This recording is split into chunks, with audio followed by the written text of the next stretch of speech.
La commune de Sada, à l'ouest de Mayotte, est, comme bon nombre d'autres endroits, située en hauteur.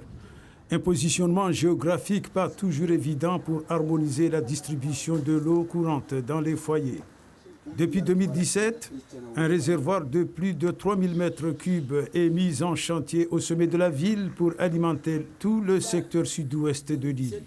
La citerne est opérationnelle depuis l'année dernière, mais pas la moindre goutte d'eau à l'intérieur. Pour ramener l'eau ici, il faut qu'il y ait une bobine de refoulement qui est installée déjà, qui est déjà fait au niveau de la gendarmerie de Sada. Mais jusqu'aujourd'hui, nous n'avons pas d'eau dans ce bassin-là. Et aujourd'hui, la population de la commune de Sada est en souffrance et en manque d'eau. Chose qui n'est pas normale parce que l'eau égale la vie. S'il n'y a pas d'eau, que ce soit homme ou arbre ou un être vivant, c'est la vie. Il y a 2 ans, Sada était sévèrement touché par la crise de l'eau qui avait affecté toute la partie sud du département.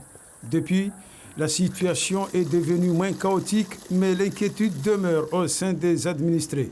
La méthode de distribution de la matière précieuse ne semble pas les rassurer. Lorsque vous voulez prendre une douche, vous devez effectuer une sacrée gymnastique à cause du très faible débit dans les robinets. De quoi se demander s'il fallait accepter les coupures horaires ou rester longtemps à compter les gouttes pour obtenir quelque chose. Il faut que les autorités définissent bien les heures de coupure. Cela nous permettra de bien planifier nos tâches domestiques, savoir ainsi à quel moment nous devons effectuer nos ablutions, en conserver un peu pour la cuisine, et puis surtout avoir de l'eau pour notre consommation quotidienne avec tout ce qui nous incombe dans nos foyers. Face à ces nombreuses interrogations, le collectif des citoyens de Mayotte monte au créneau pour alerter les autorités. Pour ses membres, pas question de tergiverser. Ils estiment que c'est une question de vie ou de mort. Nous, notre rôle aujourd'hui, c'est toujours des lanceurs d'alerte, des éveilleurs de conscience. Donc nous revenons, nous répétons le même message. Attention à nos responsables. Nous avons déjà connu ce genre de choses.